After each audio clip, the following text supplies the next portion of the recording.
Hello,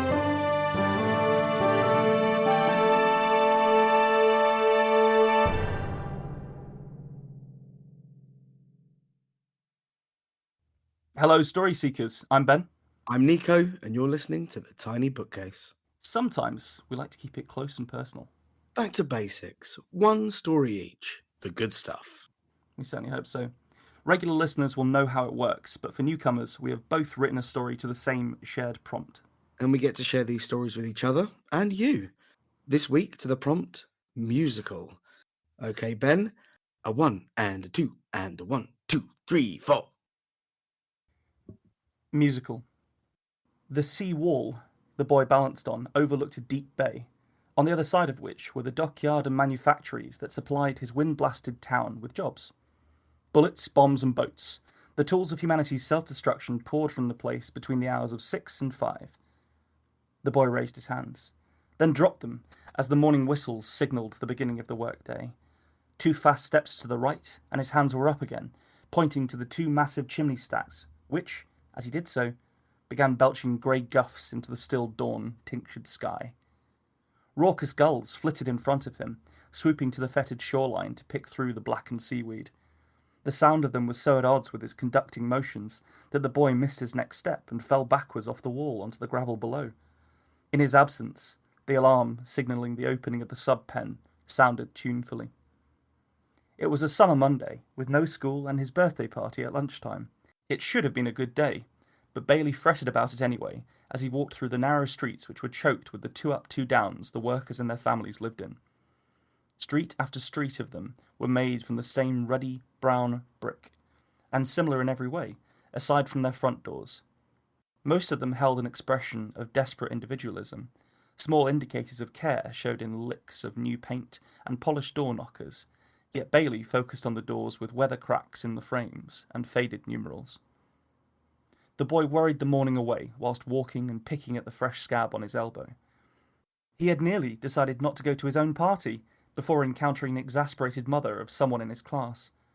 She seemed alarmed that he was not already at home preparing, and marched him there, berating him about all the effort his mother was no doubt going to in his absence. Bailey found himself apologising profusely to the woman and thanking her when she dropped him off at his own front door. The number 13 on it seemed to glow, and Bailey knew his stepdad had probably given it a touch-up that morning. Chester liked things to be neat and well presented. The woman smiled approvingly. "Paint is cheap, but pride is everything, isn't it?" she parroted at him. Bailey smiled in response as she knocked for him, and then stopped smiling as she walked off to round up her children. The boy was chivied inside by his own reprimand-spouting mum. After a blur of activity, he found himself to be clean, wearing fresh clothes, and having his hair brushed, as a knock at the door signalled the beginning of the party. One by one, kids he barely knew and hardly liked were inserted into his house by parents happy to have their afternoon to themselves. The kids made a show of giving their parent-wrapped presents to Bailey before leaving him to huddle with the same cliques they did in the playground. "What's that frown about?" Chester put a hand on Bailey's shoulder and squeezed. "Nothing," muttered Bailey. "Look, I've taken the day off from the yard for this, so we're going to make it special, and you're not going to mope, all right?" Chester's unblinking eyes were pale brown, and the skin around them was sallow and wrinkled. Bailey looked away. "Yes." "Right." And then Chester, with his hand still on Bailey's shoulder, raised his voice to the room. "Settle down, everyone. We're going to play a game. Now, I'm sure we all know that the birthday boy Bailey fancies himself a bit of a musical prodigy." The man paused for the chuckle of his young crowd. Bailey blushed. "I know. I may have shown him V for Vendetta when he was a bit too young." Chester made himself chuckle with that one. "Anyway, we're going to play musical chairs, and we'll see if the genius can win, all right?" The assembled children looked like a pack of wolves as they hungrily cheered for Bailey's embarrassment. "And the winner," Chester continued in a hushed, excited tone, "will get to hold my hand grenade. I've got it upstairs."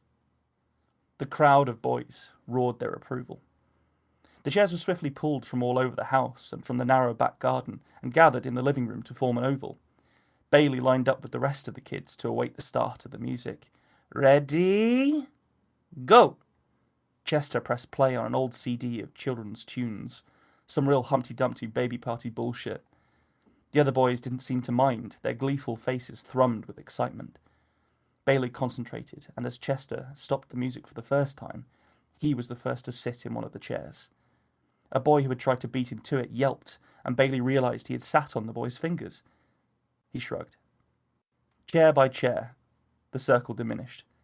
Bailey noticed each of the other remaining boys were blonde and had blue eyes. Chester always seemed to prefer them to him. Yet, Bailey knew what they were really competing for, but also that he couldn't say anything.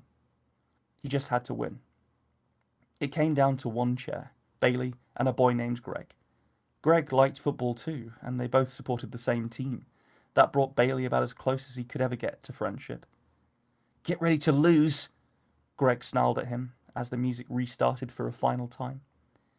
Predictably, it was stopped when Bailey was on the wrong side of the chair. He tried to get there in time, but it was a simple matter for Greg to beat him to it. The party at large cheered to see Bailey lose. Well done, Greg, said Chester as he put his hand on the boy's shoulder. Now, the rest of you, how about a big game of hide and seek?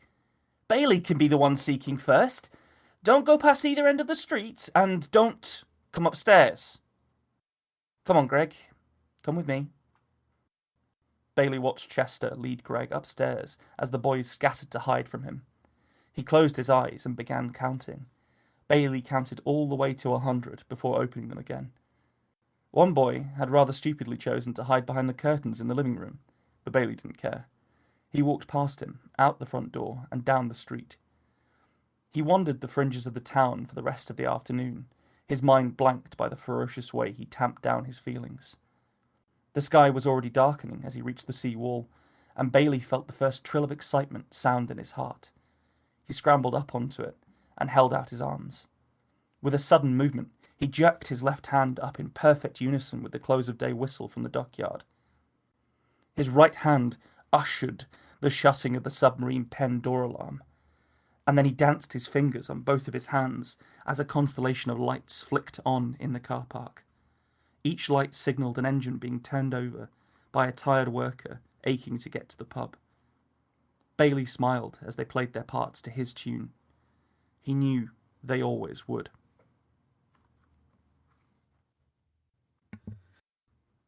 Good grief. The sadness embedded in that story, man. Yeah, it's very sad. I think so. I mean, we don't use this word. I might have to beep this out, but Chester's a cunt, isn't he?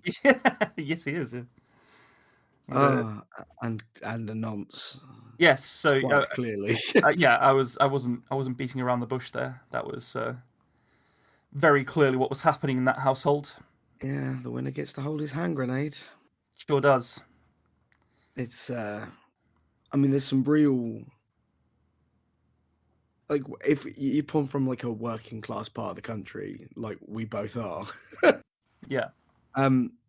If you that like kids party vibe of games like musical chairs and pass the parcel that don't really cost anything, No, that you could play at every just party. paper. Yeah, it's paper or music that you already had. Yes. Like it's like games like Duck Duck Goose, like that Yeah. really took me back to that. That like the amount of wonderment that could be created for children out of nothing. Absolutely. And this, this poor kid who doesn't see it. Bailey, his mind is too advanced for it.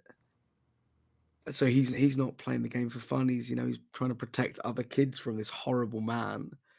Yeah, just Yeah, when you say advanced, sadness. yeah, I think there is like an arrogance to the way that his mind has like overdeveloped in response to the extreme To situation he's trauma. found himself. Yeah, exactly. And that was sort of the starting point for this story because I wanted to have a sort of go at like showing how megalomania can develop. Yes. And the musical prompt was the key for me there, I think, because Yeah. I've always been fascinated by conductors because I'm not a musician. I'm not particularly musically inclined. I love music, but I like the creation of it isn't something that I've ever been creatively properly engaged with, or even Yeah. intellectually properly engaged with. So the concept of a conductor is so weird to me. It's they are the mayor of music basically in I in like that. in in front of like a few hundred extremely talented high level classical musicians, Yeah. and they just sort of wobble their hands around and it somehow means something. Like, I'm sure you or anybody could explain it to me, but it is kind of ridiculous when you just put it in those sort of when you strip it down to that. It's an um it's a yeah. really good one for this as well, though, for the specific story you told, because music is this kind of free and wild thing. So to be able to command it, like a sorcerer, Yes. that's this kid's got no control of some really horrid parts of his life, So he is but that he can snatching at command. it. Yeah, yeah, he's Yeah, absolutely snatching at it. Yeah. it's a great choice. I mean, obviously the prompt had to guide you in a way because you wouldn't have landed on a story about music without the prompt musical, or Yes. you may have done. But I think what you found from it, and it's about like a person being musical, is that's a really nice take.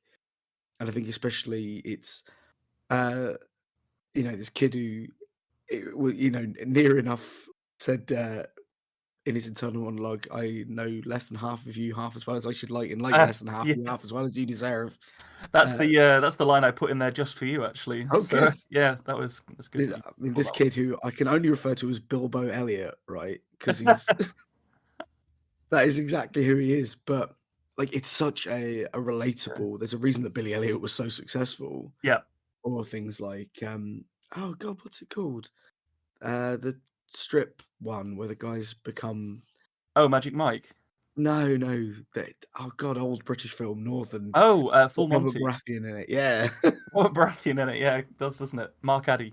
Mark Addy, thank you. Hmm. But yeah, the those kind of like grim northern town. Yeah, but what if you're allowed to be creative in somewhere that was grim?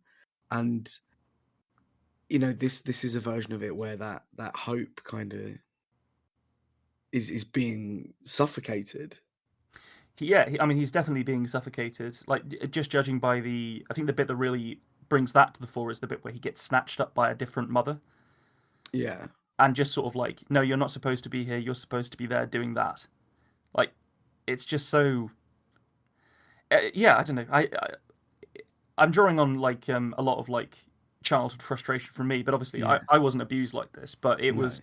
I do know people that were, Yeah. um, and or were adjacent to it at the very least, and um, it must have been absolute because you can see all the shit that gets stirred up by that happening when you're a kid manifesting horribly in adults. It's just Yeah.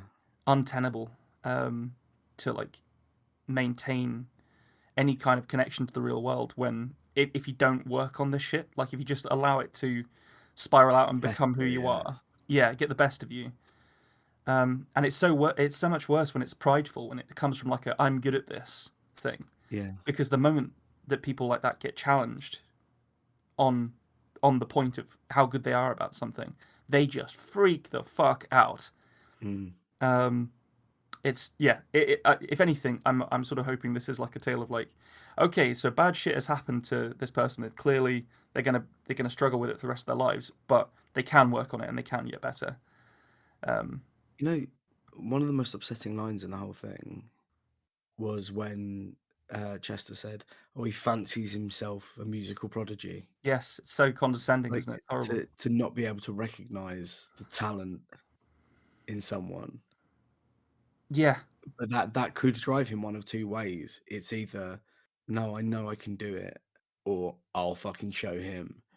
And if it's the latter, that is how you end up with problems sometimes. Well, then also, obviously, that scene in particular, what actually happens is that he is doing the "I'll show him" thing, but he's doing it to prevent his schoolmates from getting abused. Yeah. So it's like a third option, isn't it? It's like, yeah, yeah. I didn't have a lot of fun with this because it's really dark, but Yeah. I did enjoy the process of writing it because it felt like a real story evolving for me. Like I did some sort of stylistic stuff as well. Like I wanted to try and use. I don't know what they're actually called. There's probably is a technical term for this, but I call them rhythm phrases. Like that give you like a certain way of reading when you're reading it. So Yeah. stuff like two up, two down, one by one, chair by chair, Yeah. that kind of thing. This story is full of them. I deliberately put quite a lot of them in there That's cool. just to get like a beat to it. I don't, whether or not that worked, I don't know. We'll have to sort of see that. But yeah, yeah. I also desperately wanted to have someone fall off a seawall because have you ever read Jane Austen's Persuasion? No. Right. So it was one of her last. It was actually published after she died, about 6 months, I think. Um, and in it, a sort of a secondary character falls from a seawall. She's called Louisa Musgrove, and it really changes the dynamic of the story when that happens. Yeah. So I sort of wanted. It sort of started from that, and then I ended up with this sort of grim musical boy, grim industrial town child Yeah. abuse story, which yeah, it was dark, but it started from a place where I was trying to sort of do a little homage to Persuasion, but it I don't think it's come out that way in the end. Uh, I wish I could say that my story wasn't also. They're always linked, Ben. They're always linked. They're always similar in a way. Oh no. Okay, all right. Let's have it. Let's have it. Okay. Musical. I remember the first time I stayed up to watch the Tonys like it was last night. Sweeney Todd, The Demon Barber of Fleet Street, won Best Musical. Angela Lansbury came out and she did Worst Pies in London from it. I was mesmerized. I hadn't ever seen anything like it, not really. The freedom of it was hypnotizing, so loud and wild. And every time they came out on stage and someone would belt the show tune, I wanted to press my face against the glass of the TV. I wanted to feel that peach fuzz layer of static we used to have back then vibrating on me. Let the theater ooze into my pores through the screen. It was pretty far in, and I was learning as much as I could when Pops came home. He was stinking drunk. The kind where his breath came in and started beating her ass before he could even get in the room. I remember he said, "What are you, some kind of feggler? What is this shit you're watching?" "It's the Tonys, Dad," I'd said, too young and innocent to understand that any answer, from the complete truth to a fabrication of every stitch, was going to get me the belt. The belt. I fucking hated that belt. It was his pride and joy, this strip of leather which had been ceremoniously placed on the mantel. He would tell anybody who asked the whole story, complete with added pizzazz, because Lord be kind, we had to have some skin in that game, didn't we? The skin was crocodile skin, except these crocodiles were in the Nile, in Egypt. They were from the true homeland of our people. Our sweat had run into that river, and it's why those crocodiles were the fiercest and strongest in the world. Yep, that's right. Bona fide Yiddish sweat drops. Now I'm a man, and I know the belt was from some shyster who spun my old man a tale. Saw an idiot in a yarmulke and realized he could make a few bucks. It was probably made of some bloated Louisiana gator. Some big fat monster sliced up into 100 belts, so that men all over could boast that they were wearing him. Except my father never wore the belt. He was afraid it might break. He had this tough job, factory work, so he never wore it in case it snagged. He got dragged into a machine by his crocodile companion, like a gazelle by a river. What he did used to do with the belt is lash me. He'd make for the mantel with his big left paw outstretched, and come back and get me with his right. I guess it was because he was scared I was queer. But the beating that night was almost too much to endure. I got 2 weeks out of school for those injuries. I went back and everyone thought I was on holiday. Even Teach. He had told them that, so I could be laid up in bed recovering. Conversely, I'm not gay. It doesn't matter. It shouldn't, anyhow. I just love theater. I hit it after that, of course. From my old man. I was involved in 9 productions at my school. Never told him a word. I had this fear that somebody else's dad might see their kid in the show and see me, and then they go and tell him, and he finally hits me so hard that it's over for me. But they never did.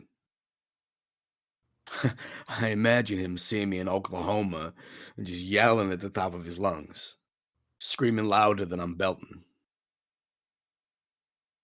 I was a pretty terrible singer. Thank heavens that they let every kid have a go. I was actually pretty glad when somebody told me. It was this girl, Yvonne. Sweet girl. We were making out. Everybody was backstage on those things. It's always hot and heavy. All that pent up energy and 2 dozen sexually charged kids forced to spend a load of time together. Anyway, Yvonne tells me, quite matter of fact, that I have a voice like somebody threw marbles into a wood chipper. I actually fell off the big cutout of a bush I was sitting on from that.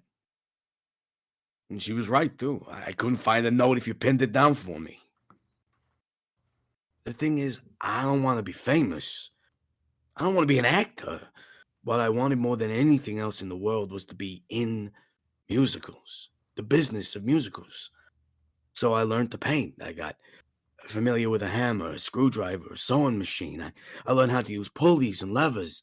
I even started getting some time behind the lighting desk. Suddenly, I'm invaluable, you know? I even wanted to do the grunt work. One day I came home late, again, because we were tearing down a set, and Pop squared off to me to find he was suddenly shorter than I was. It was a crazy day. His eyes went wide as saucers, and he went off to get the belt from the mantel. He caught me with it once across the face. He'd never hit me in the face before. My right eye went fuzzy, like somebody had spun the lens on my brain's camera. I guess, in a way, he had. But I'd been building things, and lifting things, and trying to dance for years, and I didn't know it, but I'd got strong. Really strong. And I just took it from him. I got that belt in my hand, and I yanked it out of his old fat fingers. And I thought just for a moment about what I could do. I could thrash him with it. Take him to the edge of the precipice of death like he had to me so many times. I'd even raised it up. The leather wrapped around my hand. The buckle ready to deliver those hardest blows. And I looked down at him. Weak. Suddenly scared of a boy who'd become a man right under his nose. I took that belt in both hands and I pulled the thing apart. It was cheap. It was worn thin from being stretched around his hands and swung repeatedly for years. The faux crocodile gave way to my pressure, and I let the pieces fall at his feet. Move, I told him. He looked so small and pitiful. I could have hit him, I kept thinking. The sensible part of my brain could smell the whiskey and knew he'd become dangerous if I did. And he was just staring down at the belt. He fell to his knees and pawed stupidly at the tattered parts of it. It was as useless as he was now. Past its best. Broken, not fit for purpose. I don't think I've had clarity like it since. I left him to mourn the only thing he'd ever cared about. I packed a small number of things I own into my backpack and I left. That was in 1987. I walked to Broadway. Took me all night. I asked for work as a handyman at every theater. And eventually, somebody took me. I design shows now. I can make a trapdoor vanish a performer. I can make Peter Pan fly on a wire. I can summon thunderous applause with fire and magic and the swish of a curtain. I wonder if he's still alive sometimes. Old and bitter somewhere. Like a dog chewing a lemon. I didn't thank him when I won my Tony. Didn't matter. I doubt he'd be watching it. Unless he was some sort of faggoler.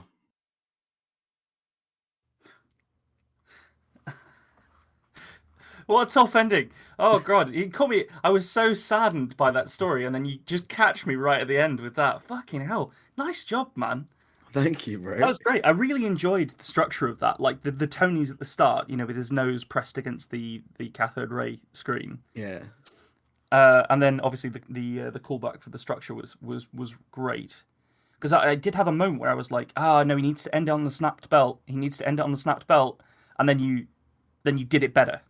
Do you know what I mean? I Like, think I was with you when I was writing it. I was like, yeah, is that the end? No, no, it's not quite. But yeah. yeah. No, that was really good. That was I very much enjoyed that. I really liked it. It was filled with so many great like characterizing points. Like you really characterized the rooms that people were in, and that impacted what it was, the sort of symbolism for the characters and stuff like that. Yeah. Um, which is really important, I think. Like this fake ass belt on the mantle. I mean, it's so savage. This is where you put. This is typically in a home. That's where you'd put your prized possession, the thing that Yeah. symbolizes you the most in your family and or something you want to venerate. People put their like the urns filled with ashes of dead relatives on their mantelpieces and stuff like that, don't they? Yeah. Which I also think is weird, but at least you can, well, at least you can sort of see that that's like, oh, they loved their whoever. Nana or whatever. Yeah. Yeah, yeah, yeah. Um, but yeah, for it to be the implement that he beats his son with, fucking hell, that's horrid, isn't it? We're definitely going to have to put some sort of trigger warning on this episode. I agree. Actually, Because this has just been straight child abuse from like nose to tail. This has been child how abuse. weird that we both landed on that. It By is the weird. way. It is weird. I mean, yeah, I don't know. Like, obviously, you have done a lot of musical theatre in your background. Yeah. Um, so I think your story makes way more sense from where you came from. I don't really know how I got there. I think I was working through some stuff about some people in my life Yeah. um, that sort of manifested in that way because that's what those people are like. Um, but yeah, fucking hell, that was really good. I thoroughly enjoyed that. I enjoyed the voice as well. I thought Good. you I thought you tread that line pretty well. Loved all the stuff about the crocodile coming from the Nile, but it's probably just some bloated Louisiana gator. Yeah. That was really nice. I love that I, when people build their self-esteem. In particular, when men do it, it's very cathartic when they get broken down. When they yeah. when they build their self-esteem and their worth, and in these stories, these castles in the sky, but they're not built. They haven't got any foundations. Yeah. They're not built in reality. He wanted to Um, believe it so hard that I because think that that was one of somehow the makes big, him special, right? yeah, the big part of the characterization of like he tells everyone about it because he wants everyone to think he has this status symbol and How embarrassing would that be to be that yeah. person or to be anywhere near that person when they're doing that? Um, So I the, think like yeah, I that I really enjoyed was taking my sort of narrator who doesn't have a name, but and making him just want to be in theatre, but not like I wanted to be a star or because that's such an easy story to tell, isn't it? Of I wanted to yes, be the leading man, but someone who just it was in their blood.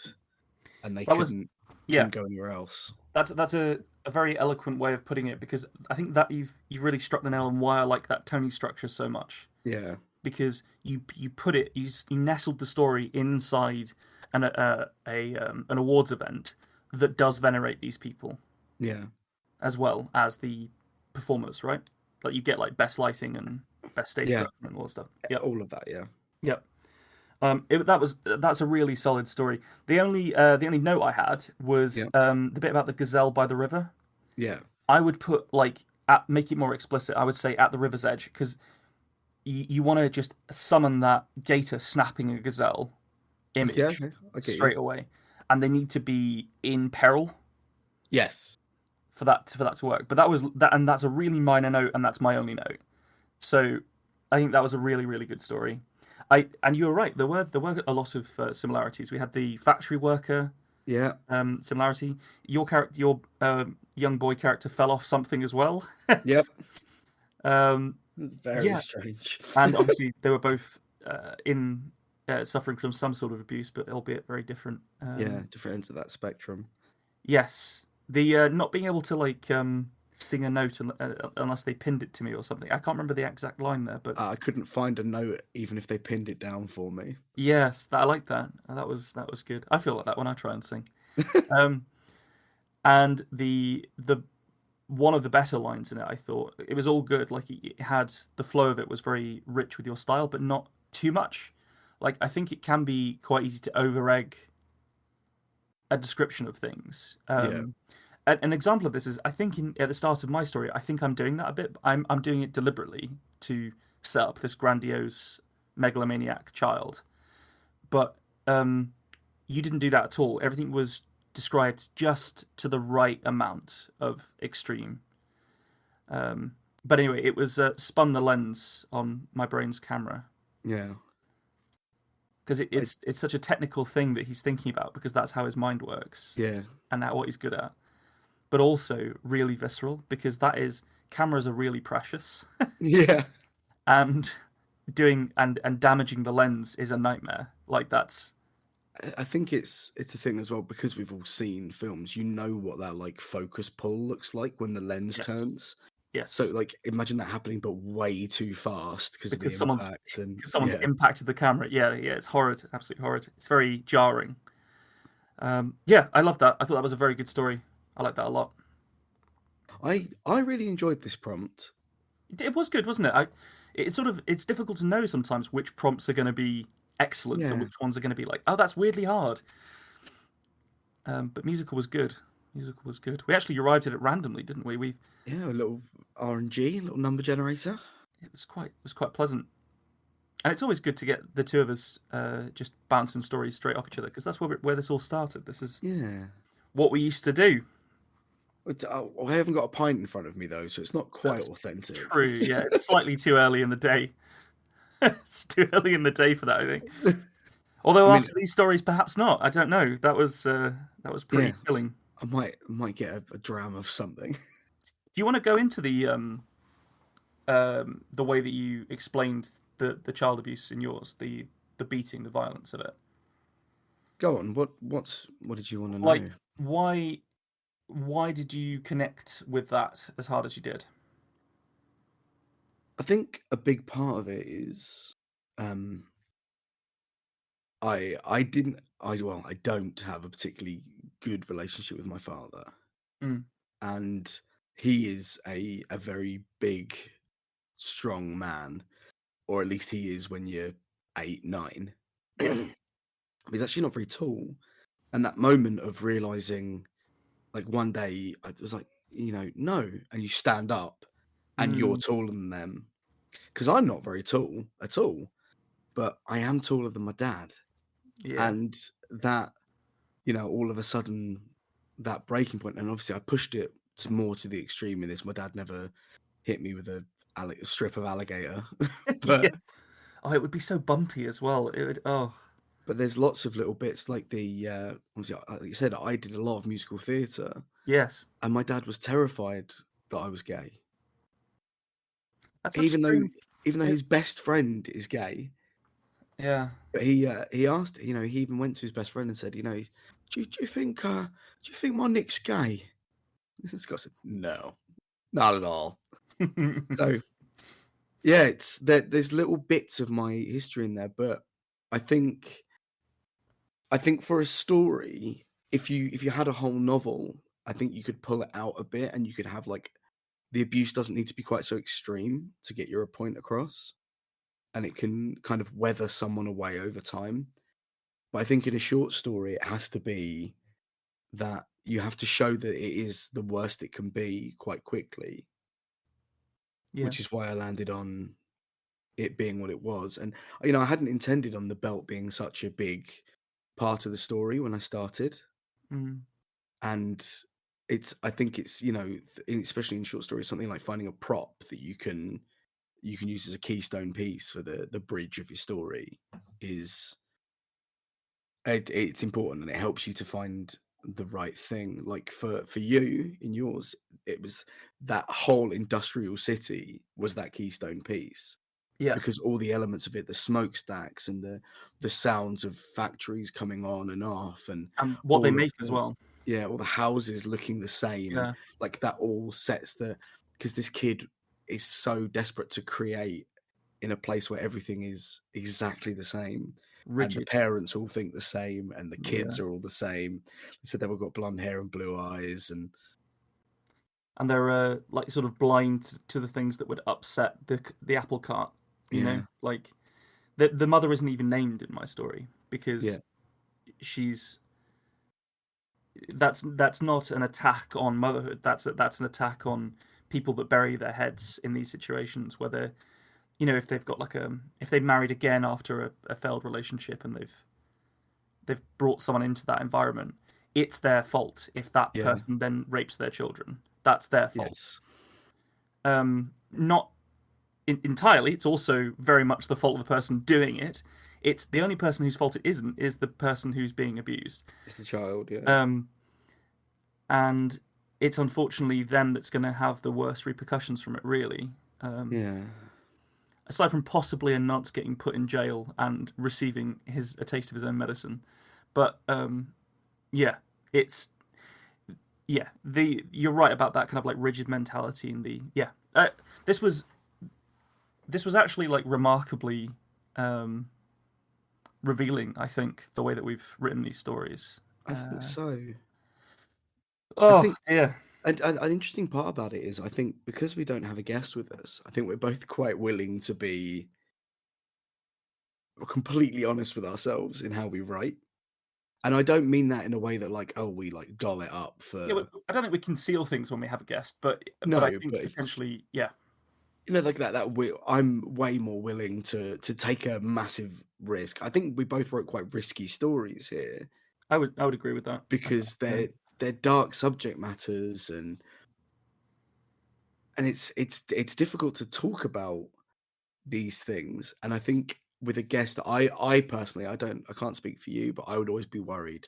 And I've read some dark shit in front of guests, but it's always you don't want to open a door or upset anyone, or because a big part of this is that community feeling. We want to share stories and feel good and have a nice time.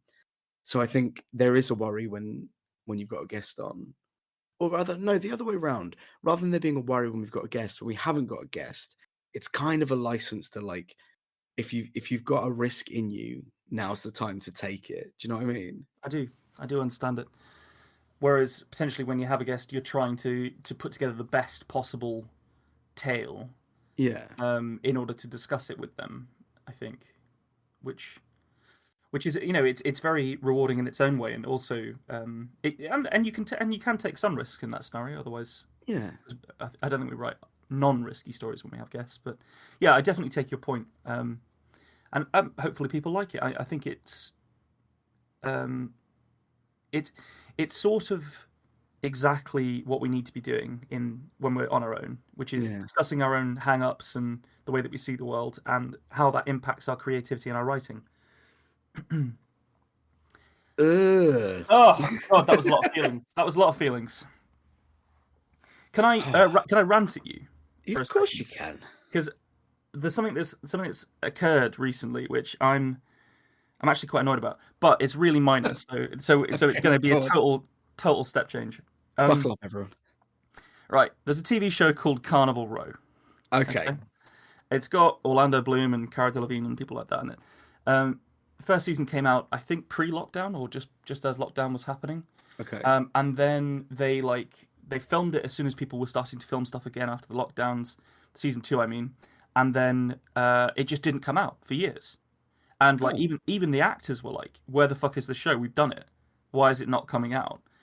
And it's coming out on Amazon Prime or whatever service that you have in your country, and they're putting it out 2 episodes at a time, and it's just like they're trying to burn through it, like just trying to get it out, and they haven't really publicized it. I've seen like no adverts for it anywhere, and it's almost like they're trying to kill the show, and it's a shame because it's really nice. yeah. I would recommend at least the first season to anyone because it's got Fey folk and it's a detective story and it's just got this like grungy, cool fantasy world feel to it with like sort of like a Georgian drama kind of thing going on. Okay. Really good, right? Cut to season two, right? And I was like, I feel like I feel like I've seen these story beats before. I feel like I've read this story. I know the way this story's going, and like, Okay. and I started to see like characters, and I was like, well, but that's just a character. Oh dear! And it came to me that they have almost for a whole section of the season two, they have stolen a plotline from Joe Abercrombie's latest trilogy, Ooh. like straight lifted. And I've been googling it, and I can't see that he's connected to it in any way. So unless he like under the radar was brought in to fluff up the script and make it better, they have actually robbed an author that I have great respect for and love the work of Oh, that's because it. yeah, and it's really really annoying. And I've got like no way to really shout about it apart from on this podcast. so so I'm just saying, like, I feel like if you're out there and you've read all of Joe Abercrombie's work, so in particular his latest trilogy, and you've also seen Carnival Row, literally get back. I do want to hear from you to make sure I'm not going mad here because there is just such clear parallels between that trilogy and that season two of Carnival Row that it's absolutely maddening. And he's not mentioned anywhere. Like I really don't think he received a paycheck for it, and he should have done. I mean, I'm going to resurrect this bit that I don't think I've done since season two. But well, Joe, you are a regular listener, God, so if you want to drop us an email, Joe, we'll link you to the episodes. I We'll, think you we'll need to sort this lawyer out. up, mate. I think that's what needs to happen. Me or Joe? Potentially both if we Both keep of us. claiming people are listeners. I have never listened. Well, if you're refuting it, you must have heard it. So ipso a facto. Oh, fantastic. I can't think of a better way to close this episode about stories than me complaining about litigation. I think me representing myself and saying ipso facto is actually going to be how my story ends. So Oh, fantastic. Thanks for joining us for this episode of The Tiny Bookcase. remember to subscribe, otherwise you're going to miss out on the future fun. Also, tell a friend. If you like this episode, link them to it. We'd be tremendously grateful. You can follow us on Twitter at BookcaseTiny, Facebook at The Tiny Bookcase, and Instagram at BookcaseTiny for updates. Speaking of supporting the podcast, well, magic can only take one so far. The Tiny Bookcase is supported by the generosity of its patrons. Those kind souls have really kept my belly full the last year. Let's cast a spell for them, shall we? For magnificent beardery, let's cast the Chinicus folliculale spell on Gary Laird. For rich ginger tones on the scalp, let us cast the Orangi Hedondo spell for Scott Byrne. And for general fabulousness, why not the Ooh La La How's Your Mother spell on Matthew McLaren?